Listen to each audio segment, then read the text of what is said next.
Bank of America. This publicly traded company, also known as the Machine, is a gargantuan of a bank and is one of the largest in terms of assets in the United States, totaling over $2.254 trillion, even in the middle of recession. The past 18 months have been a roller coaster ride for the financial industry and has seen very many troublesome times since the Great Depression. Bank of America isn't any different. Before the collapse of the financial industry, Bank of America was on a one-way track to success. Every year since 1999, earnings per share has increased until 2006, when it topped at $4.59. Return on equity increased over the years till its peak in 2003 at 21.5%. Return on assets increased and remained constant really over averaging about 1.32% between 1989 and 2006. Since 2006, earnings per share has sharply decreased to 55 cents in 2008. Return on equity now at 1.8% with an industry average of 1.7%. So they are doing a little better than the industry, but not by much. Return on assets is down considerably, down to 0.22%. Now, as of June 2007 year to date, net interest income is at $3.7 billion, down 28.8% compared to the prior year as a result of spread compression due to declining in interest rates and lower residual net interest income. Still, Bank of America is a strong, solid company and highly liquid, with net capital at $255 billion and its current ratio at 1.13. This indicates they have $1.13 in short-term resources to service each dollar of current debt. Its net profit margin equals 10.9%, and this indicates the bottom line and how it looks for the company. It looks at the percentage of sales. The figure is down 12.33% in 2008, with an industry average of negative 5.94%. Bank of America is doing well and more profitable than its competitors. Its debt equity ratio is one of the lowest in the industry at 7.84%. This low ratio generally means that the company had not been aggressive in financing its growth with debt. It is also used to calculate the financial leverage of a company, and in comparison with the banking industry at 15.23%, Bank of America is better off. The bank has a high PE ratio of 183.07 compared to the industry at 14.37.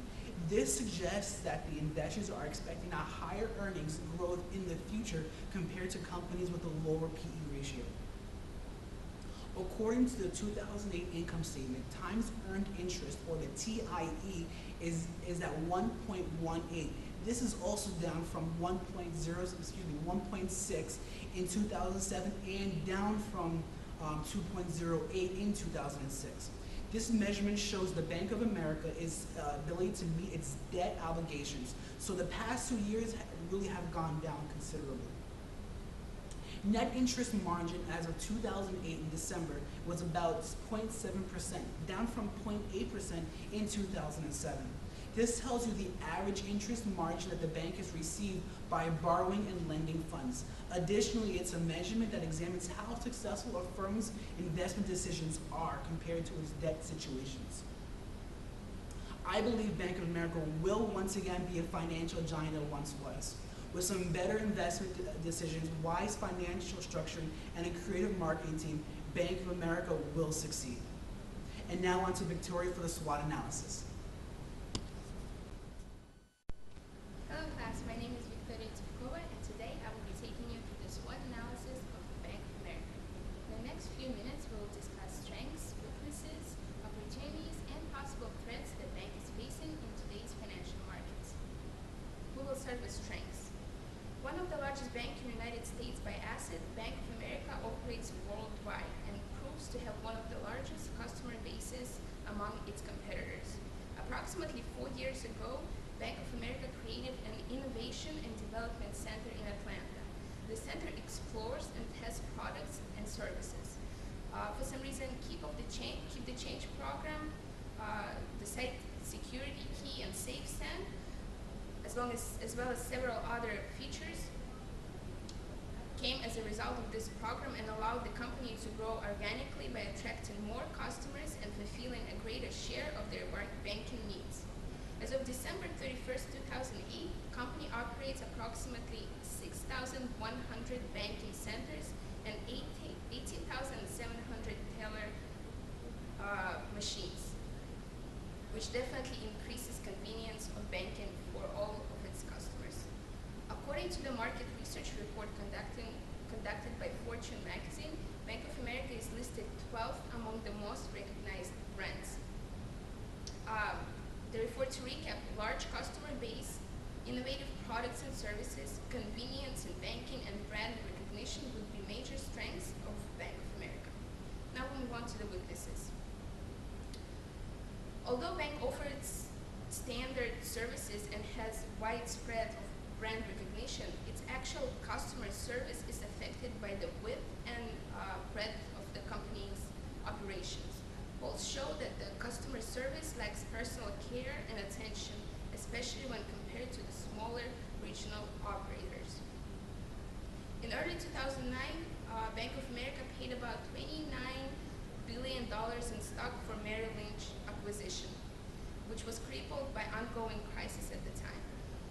One can say that it is hard to call this acquisition a weakness because, after all, Merrill Lynch made Bank of America one of the world's leading wealth managers with some $1.8 trillion in assets. However, this move proved to be an unpopular one. With the approval of bank's leadership, failed investment bank gave bonuses worth of billions to its executives, prompting angry Bank of America shareholders as well as lawmakers cried foul. CEO of the bank also came under the fire for not disclosing how bleak Merrill Lynch financial condition actually was prior to acquisition. At the end of the day, the Securities and Exchange Commission imposed a $33 billion fine, the largest fine imposed on a financial institution to date, for misleading bank's shareholders. Bank actually took this matter to court, and now it's set for trial. After acquisition took place, company announced that it will cut about 35,000 jobs over 3 years after deal completion. Bank's official also announced that it will shrink its network of 6,000 branches by about 10% over the next 3 years. Official reason for this downsize is shift in the consumer towards utilizing other methods of banking. And therefore,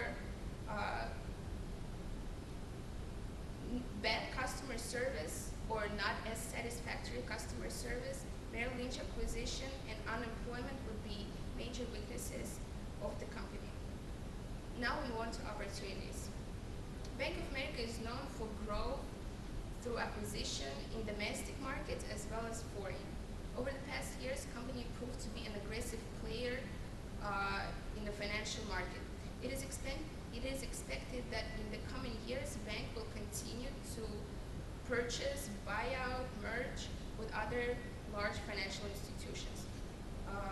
And therefore, it will persist on gaining larger market share, particularly in international financial markets. Among major risks the bank is facing at the moment would be economic turmoil. Given the company's concentration of funds in the United States, earnings are particularly affected by downturns and upswings of company's economy. For example, an economic downturn, it is more likely that customers will fail to fulfill their loans and obligations to the bank. Short-term and long-term assets, inflation, variations of interest rate and monetary supply, fluctuations in both debt and equity capital markets, all of this can affect Bank of America either in positive or negative way. This was the short presentation about Bank of America, and next will be Mike with the employment.